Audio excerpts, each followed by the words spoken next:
ಎಲ್ಲರಿಗೂ ನಮಸ್ತೆ. ಮತ್ತೊಮ್ಮೆ ಸಿಂಧು ಟಿವಿಗೆ ಸ್ವಾಗತ. ಇವತ್ತಿನ ವಿಷಯ ಏನು ಗೊತ್ತಾ, ಈ ಬೆಳ್ಳಿ ಚಿನ್ನದ ದರ ಅಂತಕ್ಕಂಥದ್ದು ರೇಟ್ ಆಗ್ತಾ ಇದೆ. ಹೆಣ್ಣು ಮಕ್ಕಳಿಗೆ ಅದ್ರ ಮೇಲಿರುವಂತಹ ಕ್ರೇಜ್ ನಮಗೆಲ್ರಿಗೂ ಗೊತ್ತೇ ಇದೆ. ವರಮಹಾಲಕ್ಷ್ಮಿ ಹಬ್ಬ ಶುರುವಾಗ್ತಾ ಇದೆ, ಗೌರಿ ಗಣೇಶ ಹಬ್ಬ ಬರ್ತಾ ಇದೆ. ಈ ಸಂದರ್ಭದಲ್ಲಿ ಇದರ ಏರಿಕೆ ಯಾವ ಮಟ್ಟಕ್ಕಿದೆ ಅನ್ನೋದ್ರ ಬಗ್ಗೆ ಇವತ್ತು ಮಾತಾಡೋಣ. ಇವಾಗ ಚಿನ್ನ ಅಂತಕ್ಕಂಥದ್ದು 8 ದಿನಗಳಿಗೆ ಲೆಕ್ಕ ಹಾಕೊಂಡ್ರೆ ನಾವು ಬರೋಬ್ಬರಿ 5,000 ಮೇಲ್ಪಟ್ಟು ಅದು ಹೆಚ್ಚಿಗೆ ಆಗ್ತಾ ಇದೆ. ಅಂದರೆ ಆಗಸ್ಟ್ 1ರಿಂದ ನಾವು 18 ದಿನ ಅಥವಾ ಈ 19 ದಿನ ಅಂತ ತಗೊಂಡ್ರೆ ಬರೋಬ್ಬರಿ 11,670 ರೂಪಾಯಿಗಳಷ್ಟು ಈ ಚಿನ್ನ ಅಂತಕ್ಕಂಥದ್ದು ಏರಿಕೆ ಆಗ್ತಾ ಇದೆ.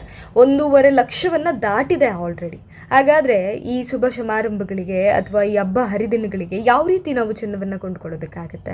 ಗ್ರಾಹಕರಾಗಿರ್ಬೋದು ಅಥವಾ ಬಡ ಜನರಿಗೆ ಯಾವುದೇ ವಿಶೇಷ ಕಾರ್ಯಕ್ರಮಗಳಾಗಲಿ ಅಥವಾ ಚಿನ್ನ ಅಂತಕ್ಕಂಥದ್ದೇ ಕಷ್ಟ ಕಾಲಕ್ಕೆ ಆಗುವಂತಹ ಒಂದು ವಸ್ತು ಅಂತ ಅಥವಾ ಒಂದು ಆಭರಣ ಅಂತ ಏನು ಎತ್ತಿಟ್ಕೊಳ್ತಾ ಇದ್ರು, ಹಣಕ್ಕಿಂತ ದುಬಾರಿ ಆದಂಥದ್ದು ಚಿನ್ನ. ಈಗ ಅದರ ವ್ಯಾಲ್ಯೂ ಅಂತಕ್ಕಂಥದ್ದು ಹೆಚ್ಚಾಗ್ತಾನೇ ಇದೆ ಹೋಗ್ತಾ ಹೋಗ್ತಾ.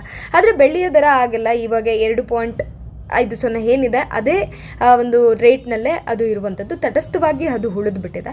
ಆದರೆ ಈ ವಿಚಾರವನ್ನು ನಾವು ಸೂಕ್ಷ್ಮವಾಗಿ ಗಮನಿಸಿದ್ರೆ ನಮಗೊಂದು ವಿಚಾರ ತಿಳಿಯುತ್ತೆ.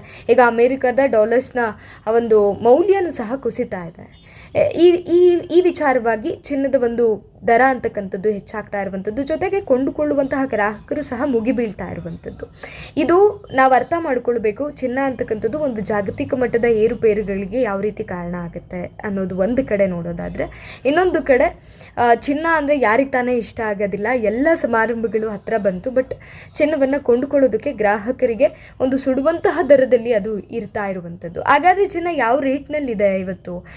ಈಗ ನೋಡೋದಾದರೆ 22 ಕ್ಯಾರೆಟ್ ಚಿನ್ನವನ್ನು ನೋಡೋದಾದರೆ 14,290 ಸುಮಾರು ಆ ಥರ ಇದೆ. ಅದೇ ನಾವು 24 ಕ್ಯಾರೆಟ್ ಚಿನ್ನವನ್ನು ತೊಗೊಂಡ್ರೆ 15,589 ಆ ಟೈಪಲ್ಲಿದೆ. ಅದನ್ನೇ ನಾವು ಇವಾಗ 18 ಕ್ಯಾರೆಟ್ ಚಿನ್ನ ಅಂತ ತೊಗೊಂಡ್ರೆ ಅದಕ್ಕೆ 11,600 ಸಮಥಿಂಗ್ ಇದೆ. ಅಂದರೆ ನಾವು ಅರ್ಥ ಮಾಡ್ಕೊಳ್ಬೇಕು, ಈ ಚಿನ್ನದ ದರ ಅಂತಕ್ಕಂಥದ್ದು ಆಗಸ್ಟ್ ತಿಂಗಳು ಏನು 1ನೇ ತಾರೀಕಿಂದ 18-19 ದಿನಗಳಲ್ಲಿ 11,620 ರೂಪಾಯಿಗಳಷ್ಟು ಏರಿಕೆ ಆಗಿದೆ. ಅಂದರೆ ಮುಂಬರುವ ದಿನಗಳಲ್ಲಿ ಇದು ಯಾವ ರೀತಿಯಾದಂತಹ ಪರಿಣಾಮವನ್ನು ಬೀರುತ್ತೆ? ಜಾಗತಿಕ ಮಟ್ಟದಲ್ಲಿ ಇದರ ಪರಿಣಾಮವನ್ನು ಯಾರು ಎದುರಿಸಬೇಕಾಗತ್ತೆ? ಹಾಗಾದರೆ ಚಿನ್ನ ಕಡಿಮೆನೇ ಆಗೋದಿಲ್ವಾ? ಇದಕ್ಕೆ ಸಂಬಂಧಪಟ್ಟಂತೆ ಯಾವ ರೀತಿ ಇವಾಗ ನಮಗೆ ಮೋದಿಯವರು ಆಲ್ರೆಡಿ ಹೇಳಿದ್ದಾರೆ, ಒಂದು ವರ್ಷದಲ್ಲಿ ನೀವು ಚಿನ್ನವನ್ನು ತೆಗೆದುಕೊಳ್ಳೋದನ್ನು ತ್ಯಾಗ ಮಾಡಿ. ನಿಮ್ಮ ಆಸೆಗಳನ್ನು, ನಿಮ್ಮ ಕನಸುಗಳನ್ನು ನೀವು ಚಿನ್ನ ತೆಗೆದುಕೊಳ್ಳುವಂತಹ ಒಂದು ಹಂಬಲ ಏನಿದೆ ಅದನ್ನು ನೀವು ದೇಶಕ್ಕೋಸ್ಕರ ನೀವು ತ್ಯಾಗವನ್ನು ಮಾಡಿ. ಒಂದು ವರ್ಷ ಯಾವುದೇ ಚಿನ್ನವನ್ನು ನೀವು ಕೊಂಡುಕೊಳ್ಬೇಡಿ. ಇಂಧನದ ವಿಚಾರಕ್ಕೆ ಬಂದಾಗ ಯುದ್ಧದ ಸಂದರ್ಭದಲ್ಲಿ ಪೆಟ್ರೋಲ್ ಡೀಸೆಲ್ನ ದರ ಏರಿಕೆ ಆದಾಗಲೂ ಅವರು ಹೇಳಿದರು, ಸಿಲಿಂಡರ್ ವಿಚಾರಗಳಿಗೂ ಅವರು ಹೇಳಿದರು. ಈ ಡೀಸೆಲ್ನ ವಿಚಾರಕ್ಕೆ ಬಂದಾಗ ಅವರು ಹೇಳಿದರು, ನೀವು ಏನು ಬಳಸ್ತೀರಾ ಆದಷ್ಟು ಸಾರ್ವಜನಿಕ ವಾಹನಗಳನ್ನು ಬಳಕೆ ಮಾಡಿ, ನಿಮ್ಮ ಸ್ವಂತ ವಾಹನಗಳನ್ನು ನೀವು ಬಳಕೆ ಮಾಡೋದನ್ನು ಕಡಿಮೆ ಮಾಡಿ, ವೆಹಿಕಲ್ಸ್ಗಳಲ್ಲಿ ಏನು ಎಲೆಕ್ಟ್ರಾನಿಕ್ ವೆಹಿಕಲ್ಸ್ಗಳನ್ನು ಹೆಚ್ಚಿನದಾಗಿ ಉಪಯೋಗ ಮಾಡಿ ಅನ್ನುವಂತಹ ಸಲಹೆಗಳನ್ನು ಅವ್ರು ಕೊಟ್ಟಿದ್ದರು.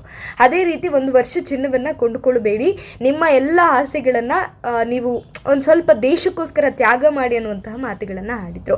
ಹಾಗಾದರೆ ನರೇಂದ್ರ ಮೋದಿ ಅವರು ಪ್ರಧಾನಮಂತ್ರಿ ಹೇಳಿದಾಗ ಮುಂಬರುವಂತಹ ವರ್ಷಗಳಲ್ಲಿ ಏನಾದರೂ ಈ ಚಿನ್ನದ ದರ ಅಂತಕ್ಕಂಥದ್ದು ಕಡಿಮೆ ಆಗಬಹುದಾ? ಇನ್ನು 5-6 ತಿಂಗಳ ಒಳಗಾಗಿ ಈ ದರ ಅಂತಕ್ಕಂಥದ್ದು ಇಳಿಕೆ ಆಗಬಹುದಾ?